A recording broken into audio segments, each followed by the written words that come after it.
are here. Don't say me. I swear to God. When does you come from? I ain't going here. I'm here. I'm here for that. My God. I just said it. My name is Benga Sadiku. If you don't hear from me anymore, I'm dead. Look at this man. He is dead. Look at this car he's driving. Stray bullet just hit him all the way from Stadium Hotel. Is this the Nigeria we asked for? Buhari, Yala Jai. Is this the Nigeria we asked for? In a bit. Yes.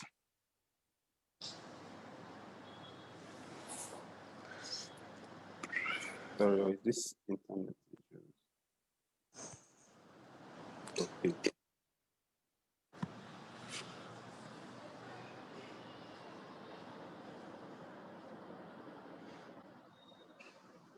Okay, thank you very much, sir, for joining us. Good afternoon, our audience, and welcome to this session of Punch Live interview with the legend himself, FEMI Anikulapo KUTI. I am Ademola Olonilua. Good afternoon and welcome, and thank you for joining us. How have you been today?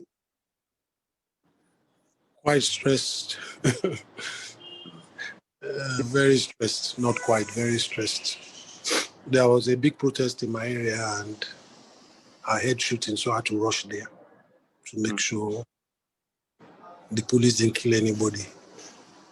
What area is that, and what exactly happened?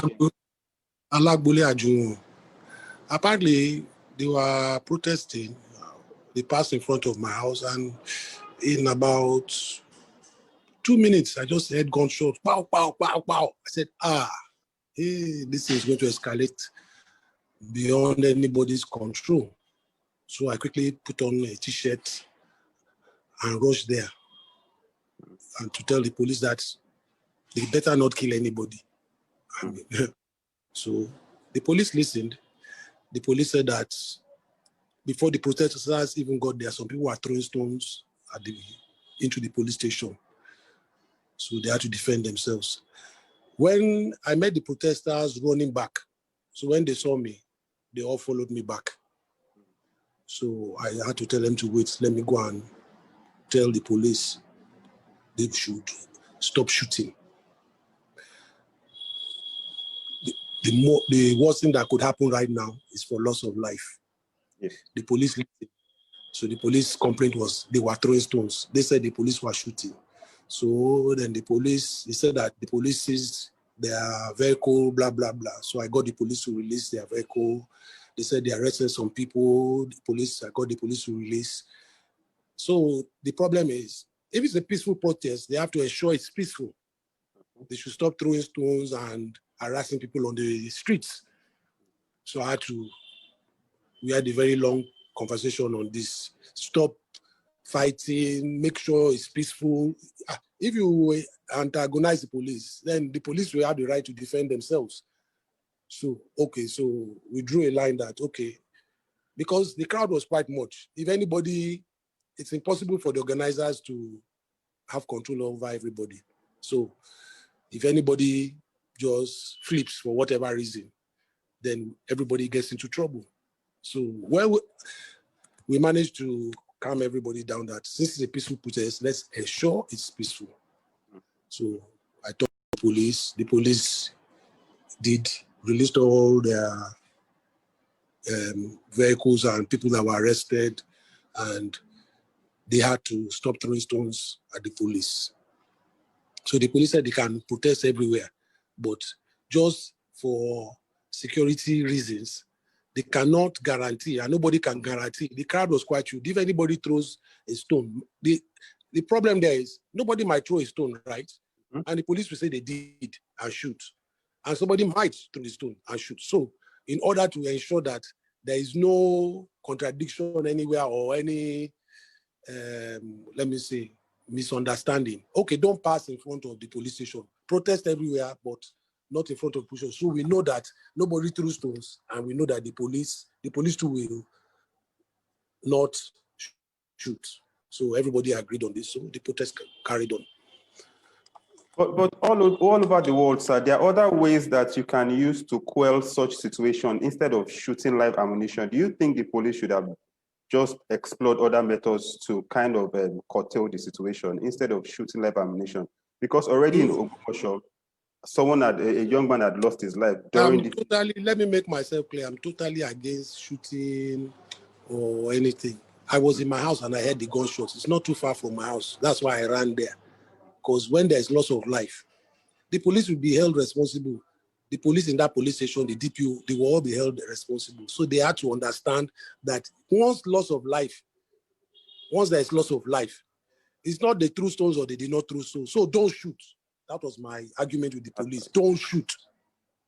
And they were saying that they are throwing stones. They must defend themselves. You too.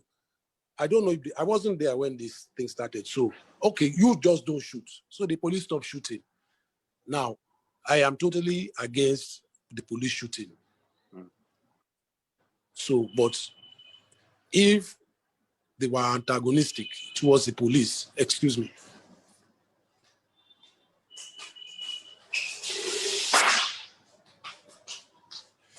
My door was open. I had to close the door. If they were antagonistic towards the police and the police said they acted in self-defense, that's a difference too. So I had to make sure that the crowd was huge. You never know. I mean, the police, I don't want to say either side was lying, but my own was that the police have no right to shoot and they must ensure they don't shoot. So since I'm there, the police did not shoot. They didn't shoot. And I managed to quell and make the police understand that as soon as, if you shoot anybody, the story changes. Yes. It will escalate and this police station will be held accountable for loss of life. So ensure. So the DPO made sure he warned all his boys, don't shoot there, and they backed off. Now, the people too must not throw stones. It's a peaceful protest. So stop hitting and attacking people on the streets or banging cars. It's a peaceful protest. You can go about your protest without banging innocent cars or causing trouble, right? So they too have to understand what they are protesting about. So it was a long conversation with them, telling them they have to maintain law and order themselves. Since I managed to talk to the police and the police have behaved themselves, they too have to behave. So the protest continued and they went round. And so what happened in Ogumosho is unacceptable and the police have to be held accountable for it. How it escalated and they started to shoot at their own citizens is not acceptable. But what happened in Ajunwa, that's why I ran there quickly, to let the police understand that if you just shoot and you kill anybody, the people of this country will not take that they threw stones at you. So don't shoot. So, and again, it was as FEMI and KUTI, it was very important for me to make sure that the crowd don't go haywire and start throwing stones at the police. They can protest and not throw stones at the police. Yes, sir, because I just learned that someone also got shot during the protest at Surulere. That is why, I mean, we need you to voice out, to use your name to tell the police to desist from shooting the peaceful protesters. It's not just, you don't let us, I see a lot of people say celebrities, blah, blah, blah. Okay, maybe celebrities have a little bit of, say, like when I got there, the police respected my presence, they stopped shooting. Yeah. The police calls are coming in because this place was very chaotic. The police, but it is every citizen's duty to ensure the protest is peaceful. It is everybody's duty to tell the police they have no right to shoot.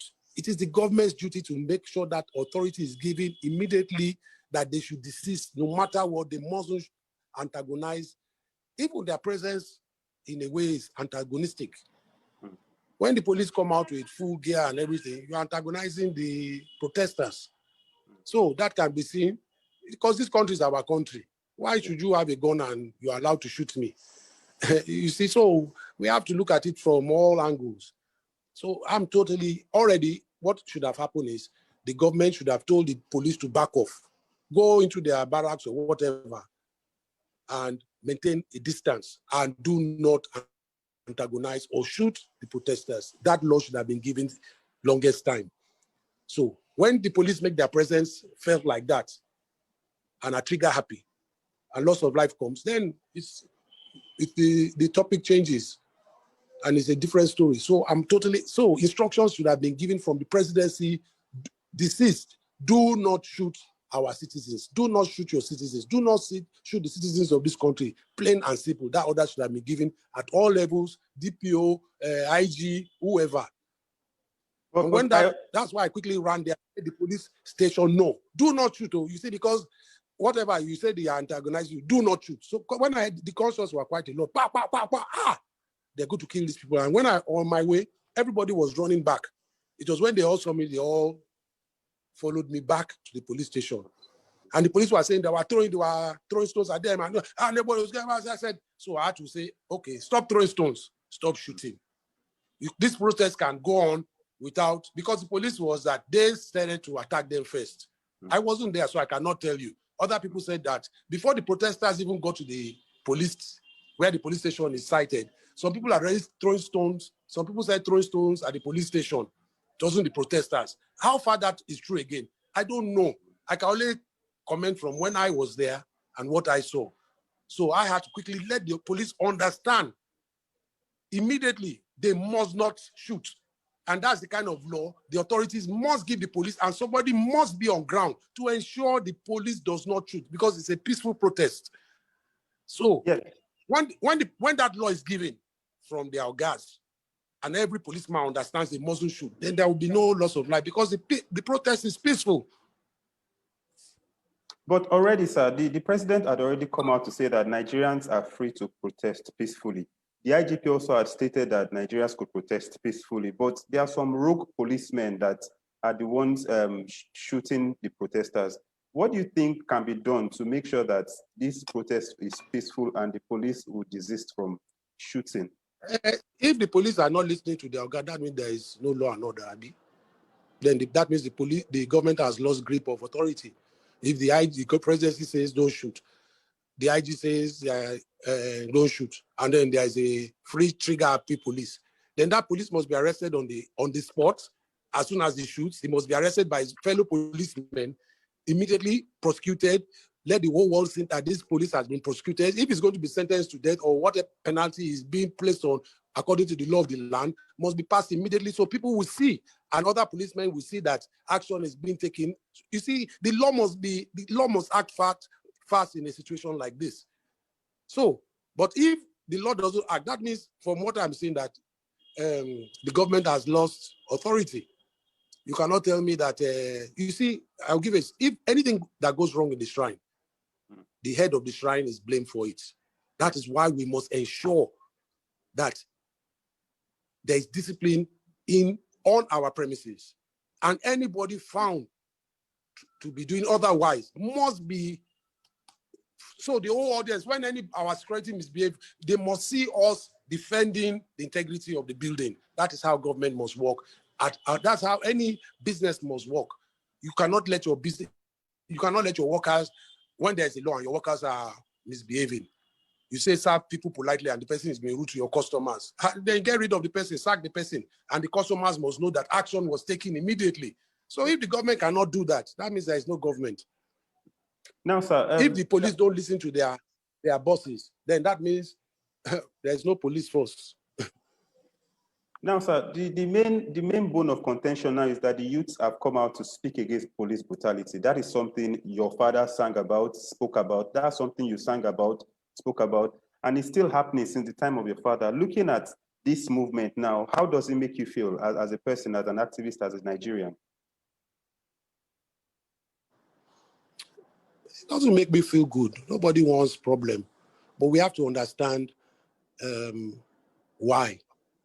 What is the structure? Who put the structure? The colonial murderers put the police institution in place. So these are colonial institutions. These are not our own institutions. And since independence, nobody has addressed the institution of the police force. This police force has always been there to oppress its citizens and defend corruption in government places, defend authority, defend tyrants.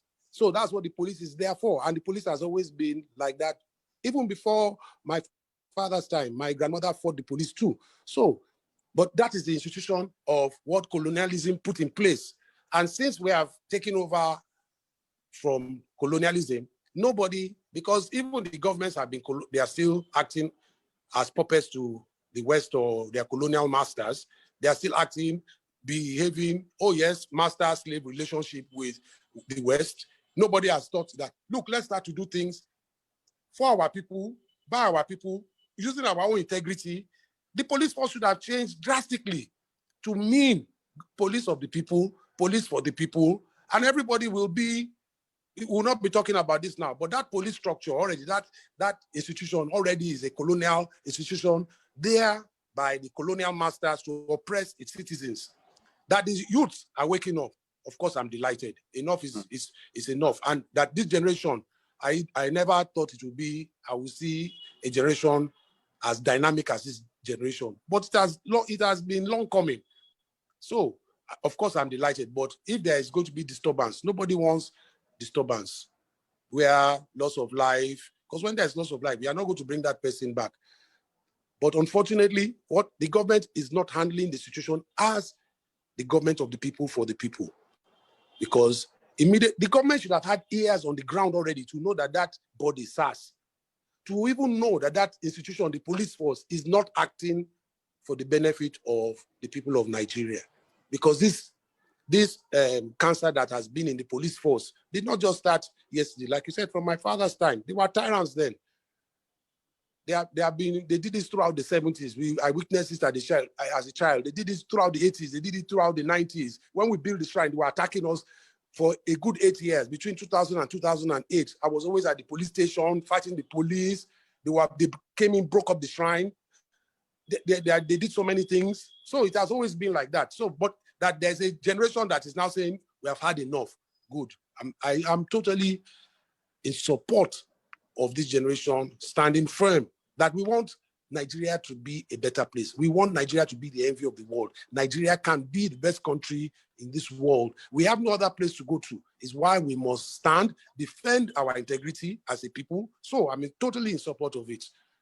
Now, do I want to see violence in the streets and all that? No. Now, the president has come out to say that he has disbanded the SARS, and that is actually the first step. And also, the IGP also came out. He has come out personally. Excuse me, sorry. Yes. The president has come out and said that. No, he hasn't addressed the people. There are clips on the social media. No, he hasn't come up. To even start with, are you surprised that till now? He should come out now. Exactly. Are you surprised he has not come out? What do you think about that? That is keeping silent all through this protest? I am shocked. I am shocked that I am shocked that immediately this thing started. The presidency should have called an emergency meeting with all his security forces. The Senate should have called an emergency meeting. What are they doing that they cannot call an emergency meeting? That the youths are out on the streets demanding. And they should have had their people on the streets to say, what are their grievances? Oh, and they will have had their full, and they know that this is not exaggerated. This is a big problem with the youths of this country, that this police, SARS, not even just SARS, the police force generally, attack, molest, harass the young people of these children of this country. I was standing outside, outside, seeing a friend of, and they arrested a boy because they said, I asked them, why are you arresting this boy? They said, look at his hair. I said, what's wrong with his hair? They said, see in here. I said, is there a law that says there is a way we should dress, we should have haircut or whatever? And I told them I forced them to release him. But this is what they do in this area. This is what they do all over Nigeria. You are working with a laptop. Why should the police just come and say, open your phone? Where is it in the constitution that the police should just say, open your phone? Okay, some of us, they cannot do that to some of us, but we know they do it to majority of the populace of this country. And if I know, the government cannot tell me they don't know. And if they don't know, then they should send out an investigating force to tell them that this matter is true. And then an emergency meeting should have been put in place. And the Senate should have said, emergency meeting, we are disbanding SARS. So, presidency should have come out, we are banning SARS, not wait for the IG after a few days. Now there are people dying in Ogbomosho, Oshobo. Is it Oshobo, Ogbomosho? Ogbomosho. And now you are telling me Surrey. Yes. Why? It shows that this government is not concerned about the plight of its citizens. Because if it is, these are things that when something, you see why, you go back to business. When something is wrong with your business, you call an emergency meeting. Directors quickly meet. There's something wrong. We are losing customers, or the customers are complaining. You quickly call your directors or your management. Action is taken immediately. That is how to run a country. When there is a problem, quickly, no matter what you are doing, you call an emergency meeting. The Senate could have met. The Senate has still not met to discuss this matter.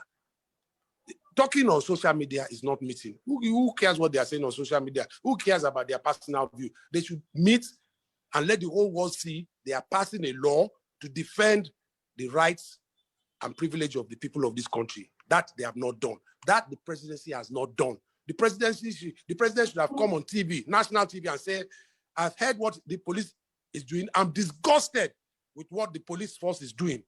I hereby put executive order and I ban SARS. And as I'm getting up this TV network, I am putting everything in place to reform, address this police menace that is going on in this country. I want a police force of the people, for the people, to protect the people of this country.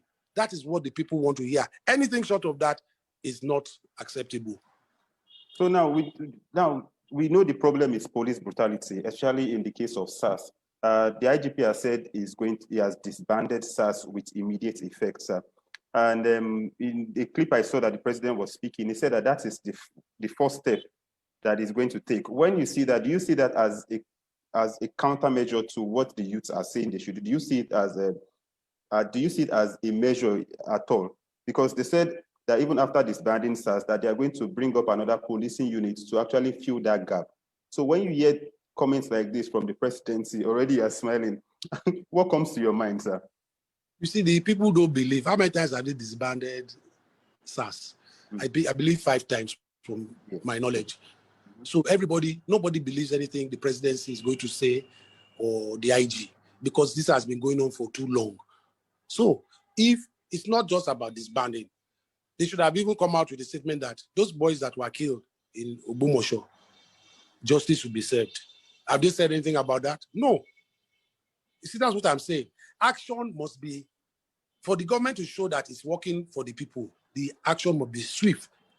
They must be acting like with an emergency right now. Wow, wow, wow, wow, wow, wow. We have arrested the police that shot this boy. Prosecution immediately, all the past. Look, these killings, we're not talking of 1 killing or 2 or 3 or 4 or 5 or 6 or 7 or 8 or 9 or 10. We're talking of so many, too many. Even me, I've lost count with the amount of young people or people passers by that stray bullet has hit, or the videos of, have you seen how the police brutality on the streets? They'll just drag you out of your car, beat you.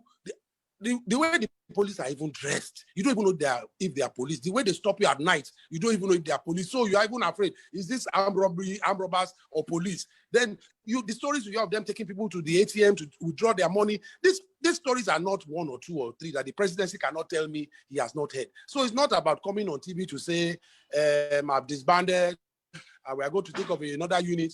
What about the justice for all the people that have lost their lives? The presidency said nothing about that. You see, when you don't do, already, there is a backlog.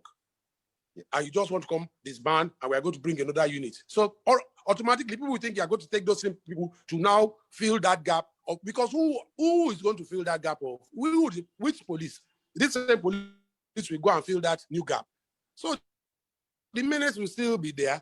The indiscipline will still be there. There needs to be a complete overhaul of the police force, complete training, reorientation.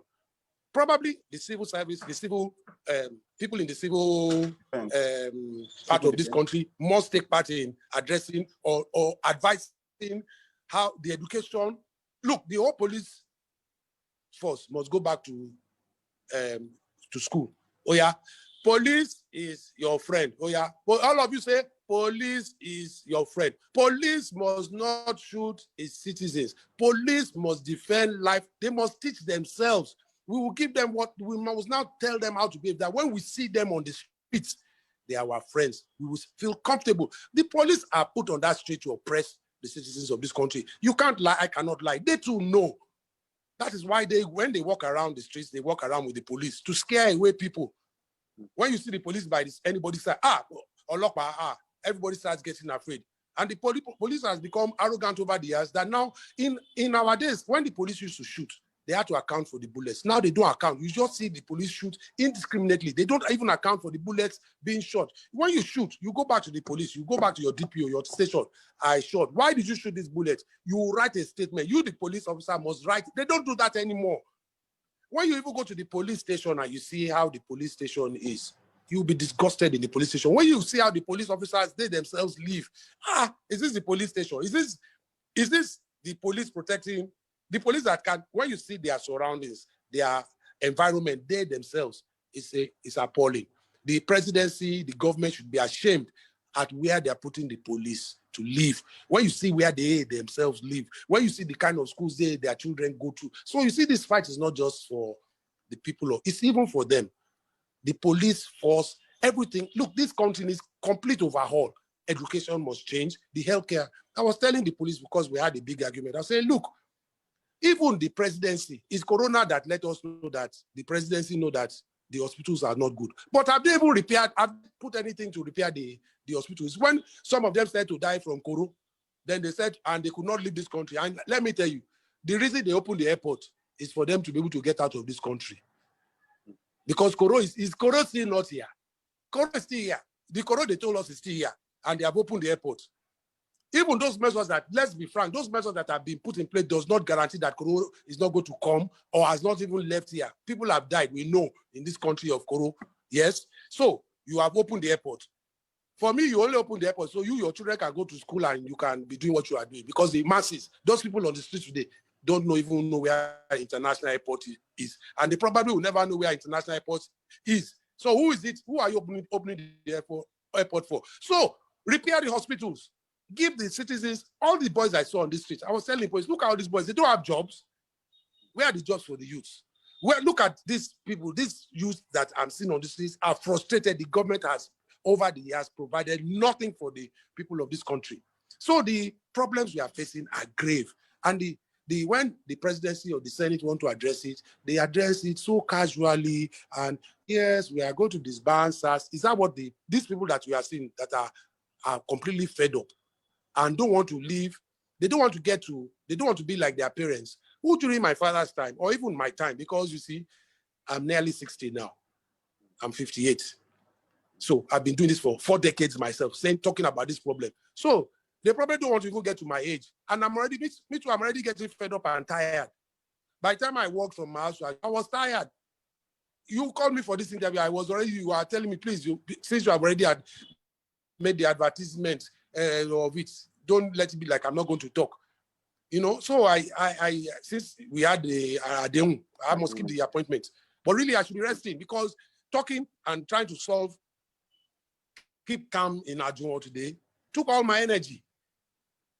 To make the police understand they must. Is it me to tell the police not to shoot? Why should I tell the police? The police should have authority there on ground to say, do not. What I was doing that is what the government should be doing. It's not my duty to teach the police what are not what to do. It's not my job. I'm not a police officer to teach them their job.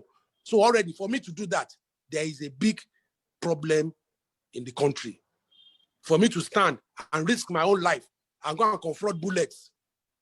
What if one mad policeman did not even know me? Who says all the police know me? What if one even knew me? I just said, idiot, bastard, FEMI, KUTI. I just shot my leg. What if when I was running towards them, one of the stray bullets hit me and I died? So why is it me to do that? So already that should have been in ground by the government to ensure that, look, don't let this thing escalate. No shooting. Don't aggravate this situation on ground already. The presidency, the Senate, the government is not, the governors, the local chairmen, nobody is addressing this situation as they should, as government should. That is what I'm saying. Now, you're now making me stressed that you're making me annoyed that I was already annoyed this morning. Oh gosh. Sir, but now you are talking about Nigeria passionately as usual. But the thing is, I stumbled on a clip online over the weekend where people of your generation were actually saying they were pro-SARS. They were saying they want SARS, that the government should not scrap SARS. I'm not sure. Hey, please. Why don't you say people of my generation? Okay. I don't know my generation. So don't put all of it. You don't generalize. There are a lot of people my generation too that don't like that have been harassed by SARS. So just say some people. Some people, yes. Yes, some people, yes. But they are older. Some older people were clamoring that they want SARS. They want SARS. They want SARS. I mean, you, like you said, for 4 decades have fought against police brutality, and these are people that are now saying they still want the system to work. When you see things like this and you see people talk like this, how does it make you feel, knowing fully well that you've been fighting against this injustice for about 4 decades? You see, let me explain to you. When a patient is sick, I don't want to be like the typical Nigerian, I hate to use this word, forgive me, how we treat ourselves. Any sickness, malaria ni, typhoid ni, headache, malaria no she. You have to make an examination to find out what is wrong with this patient. Nigeria is sick. And you see, if I'm a doctor, when I hear people talking like that, they are part of the sickness that is wrong with Nigeria. We have ethnic problems that causes sickness. We are still suffering from colonial mentality. We are still suffering from corruption. We are still suffering from religious problems. So you see, when Europeans left this continent, left this country, let's not go too big, this country, they knew the vast amount of problems they left in place. They knew. So all they had to do was just sit back. We will fight amongst ourselves. They knew that we would be like this. And you see, they pump and fuel our agitation because we are not talking, we are still not talking with one voice. They know that it probably take another 50, 70 years for us to talk with one voice, for us to understand that they, Oyinbo people, are the problems. They put us in this first problem. But you see, it's those same kind of people that will say, you sold yourselves. It is you that caused the problem. It's those same people. And you see, the answer for those kind of people again is, you see, those Africans that sold Africans as slaves, we can still trace their generation. We know them because they put those puppets in place to take over government. We can trace our history, so we can know those families that participated in the slave trade. History is still very clear on families that participated. So when we want to identify those families, we can say, so family, your family sold Africans as slaves. So we can point them out. But when you want to generalize and say we sold ourselves and put Nicola KUTI as part of the slave traders, we cannot accept it. Our own family fought against slavery. We fought against oppression. We fight against injustice. We still do. That even my own son, his own sons now are political. So you see, those people are part of the sickness worrying Nigeria. So you see those kind of people. I just pray for them that God will give them sense, because sometimes some people, they die senseless. So I will pray that they don't die senseless. How can you be in Nigeria and not understand and know that this police brutality is a problem today? There is any Nigerian that doesn't know that is living in probably being guarded by that police, living part of the corruption of this country, instigating police brutality themselves, encouraging it, lifting our oil. You see, some families, let's go into oil. How do some people get rich in this country? Because they gave them oil block. The government never thought that this oil block is not for personal people. This oil block should be for the people of Nigeria. That means a household must profit from the oil. That means where this oil is coming from, that region must be the richest place. Those people in that place, they should be that place must be like paradise, because that is where that money is coming from.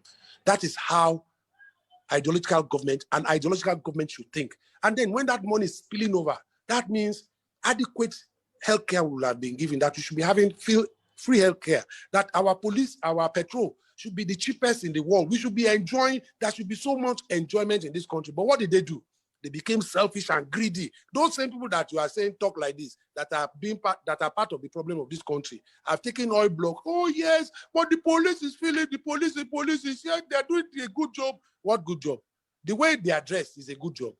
How can some of those police officers look at themselves and they are dressed the way shabbily. Is that a police force? Let me lastly give you a police station. I went to have a complaint in Germany, in Berlin, to go and report a complaint. When I entered that police station, me that I entered, I thought I was the accused. When I saw the way they were dressed, all of them were on computer. I mean, they were all, the police station was all lit up, lights, everything, up and downstairs. I said, now police station be this. When I came back, I went to Area F. We have a long way to go. You see, there is no Nigerian that has seen outside and come back. And you will probably lose hope. Sometimes when I keep asking myself what I'm doing here. You see, when you take somebody from Abeokuta and show him international airport, they will say FEMI is mad. Airport, he's fine. He's not exposed. You haven't seen Charles de Gaulle. You haven't seen New York International Airport. You haven't seen JF Kennedy. You haven't seen Los Angeles. You haven't seen Frankfurt. The first time I saw those airports, my mouth just dropped. Then I knew that Muritala is a booker. Look, that place cannot pass as anything. It's an embarrassment.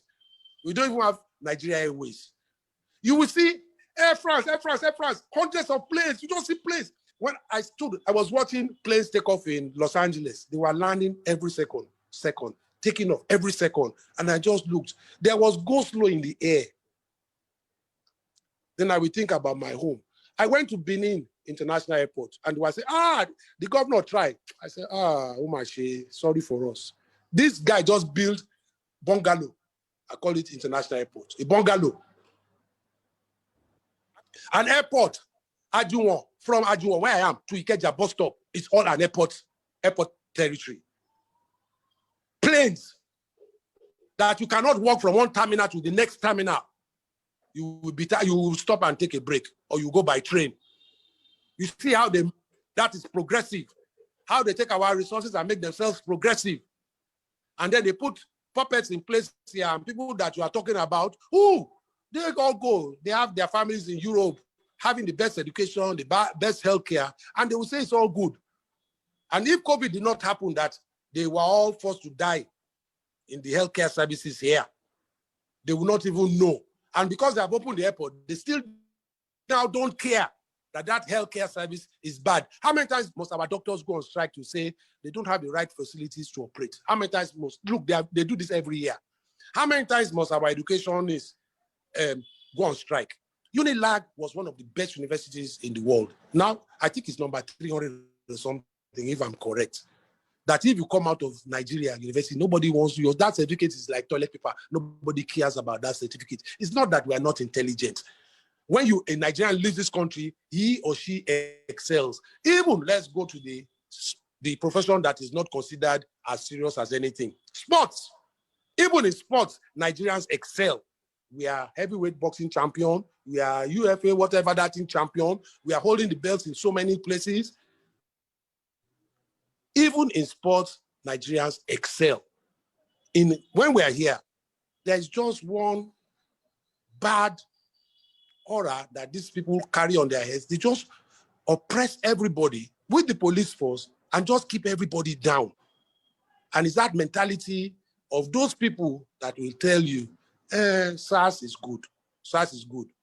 You go out. Look, it used to be at night that you are afraid of the police. I grew up in this country. At night, when the police stop you on the road, you used to be afraid. Now it's not, there's no time limit. It can be in the day. They will just come with a bus. They don't even wear clothes. You will just see them stop, harass somebody on the road, bundle that person and take that person away. What did the person do? They say the person did not open their phone. They give you one excuse. The next thing, probably the person has been killed in the police station. Look, how many stories? Those people that you are telling me about, they don't hear these stories. They don't see those stories. They don't do internet. They don't see the internet. Oh, they are still living in cave times. Even me, that you can say I'm not an internet freak like the youths. The youths, I don't even know how they do all this. Sometimes I just do because I like to practice 6 hours a day. I don't have time to always be on the internet. I don't have that time. So how they do it, I don't even know. But even me, that I will consider myself, I'm an illiterate when it comes to that. I know what is going on. How can they tell me they don't know what is going on? Please leave those. They too are sick. They are part of the problem. You see, now we are going to know those that are part of the solution or part of the problem of this country. So we know ourselves. Now, excuse me, I'm speaking. There's no electricity right now as I'm speaking to you. Oh, it's okay. Will you tell me now that there's no electricity? It's okay. Why don't they tell me that too? That there's no electricity. Why don't they say it's good? Or the roads are bad? It's good. Nigeria. Finally, now, like you said, you see, I'm already so annoyed. You know, you have caught me at the start. Yes. I understand. Looking at the way the youths have come out in unison, not just in Nigeria, globally, what does that tell you about the future of Nigeria? It tells not the future of it tells me that the people of this world are tired. They are tired of oppression. Black Lives Matter. Everybody is just fed up of this capitalistic, pretentious democratic governments that lie, and they're all really oppressive and they're all corrupt globally. And people are just fed up. And that's come to our backyard and is right now at our doorsteps. It's of no so like we said, my father sang this all his life. And what happened? Everybody gave the excuses. He smokes, he likes women. But you see, those same people who smoke, those same people who like women, don't let's even go too far. When my father's music, they stop playing his music. Bob Marley doesn't smoke. He doesn't like women. Bob Marley smokes and he likes women. But they pump Bob Marley in our ear so much and they told us Bob Marley was good. You see, because Bob Marley was far and his music did not make, it wasn't relevant like Fela's music was to our ears. James Brown too was on drugs. I like women, but they hailed James Brown. And they even told us many times James Brown was better than Fela in Fela's time. Fela had to fight to keep his name and his message alive all his life because they brought one person or the other from Europe, America to say they were better than Fela. And they used that person to oppress Fela here. Not to even talk of the Nigerian musicians they used again to oppress Fela here. So Fela had many battles whilst he was fighting government. He had his professional battles he was fighting as well. So the question is, why was Fela's music problematic? Because Fela was Nigerian. And if people listened to him, it made more sense. So, ban Fela.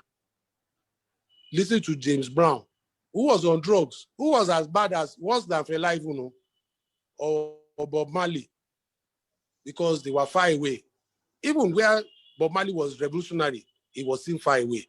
Fela was home. Not, I cannot even say was close to home. Fela was home, telling us right to our face, pointing his finger, you are corrupt, you are a thief, change your ways in this country. And that was the problem Fela had. But you see, that generation gave all the reasons to not support Fela. Despite that, they personally were as bad as Fela in their private lives. They were as bad, if not worse than Fela. Was it only Fela smoking Igbo? Today too now, most of our artists are all smoking Igbo. But they are not shouting, you see them shouting about their favorite artist. But that artist is smoking Igbo. But when probably, it's Fela, they use Fela as the example. Fela was ideological. Fela was revolutionary. And it wasn't the Igbo that was the problem with Fela. It was the message that was Fela's problem. And when Fela said to confront the authorities, it was, how dare you?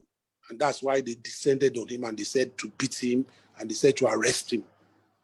And that was Fela's story. Summarization of Fela's story. So,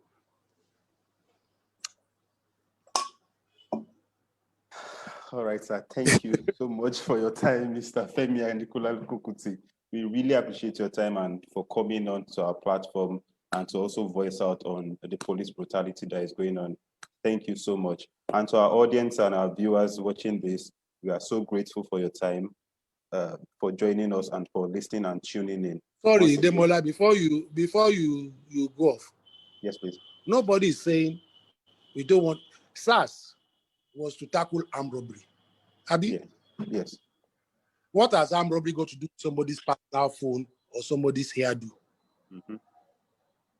Those boys that they shoot and arrest on the streets, which one of them have they shown us armed robbers? Remember when COVID started? Yes. It was the people that said to, even in my area, it was us protecting the streets. When those, what they call the million boys, started to 4 million boys. do their jagaja. How many police came to protect us? It was people turned vigilante themselves on the streets. We are not saying we don't want a police force. We want an African police force. We want an African police force. We are an individual. If that police is misbehaving, then my father came up with an idea. He said everybody should be police. Some can wear uniform, but everybody should be police. So when police misbehave, we can arrest the police. The citizens who can arrest. Who is that police? What makes that police more special than anybody? You see, this should be the mindset of the African today. Why? Because you have a uniform, must you think you have more authority than me in my country? So there has to be laws. That is why there has to be laws and immediate laws that govern us, and it must be, the justice must be quick and dynamic, that when somebody is arrested, you don't go and leave that person waiting trial for, if you go to prison, even this, again in my father's time, do you know how many people are waiting trial? Some people have been there for 5, 10 years, waiting trial. They just keep on going, adjourning their cases. And at the end of the day, many of them are not guilty. And even if they are guilty, by the time they have used, so all these years are waiting trial and they find them guilty, I mean, the justice, there's no justice. All these things, you see, so every government that comes into place, everybody's waiting for this kind of dynamic change. And now the youth of today are just fed up because they all know that even if they all go to university, by the time they all come out, there will still be no jobs. Police will still, if they survive, police might still kill them. Police will still stop them because they carry that bag on their, everybody's a Yahoo person. If all those boys on the street are Yahoo, let us even assume everybody on the streets today are Yahoo. Doesn't it tell the government that the government is in big problem? Mm-hmm. Yes. If all those boys, if all those people, all those citizens on the streets are Yahoo, and as according to one of the government officials saying that Yahoo people are instigating this thing, if all of them are Yahoo, everybody in this country we are in deep trouble already. If it's true, if that is what their mentality is telling them, or if they want to even look at it that way, don't they see that there's a big problem again? If they don't want to believe that there's a problem with SARS, and all those people are just saying there's a problem because they want to get away with doing Yahoo, don't they see there's a problem there as well? Whichever way they want to look at it, the government is guilty. You didn't provide job, you didn't provide good education, and then you put a brutal police force out there. The government is guilty. Thank you, Demola. You're welcome. Thank you. They are telling you time is up. No. Actually, I'm enjoying the chat, sir. Thank you, sir. And also thank you to our viewers. I'm Ademola Olaniloa. Stay blessed and stay safe. Bye-bye. Yes, sir.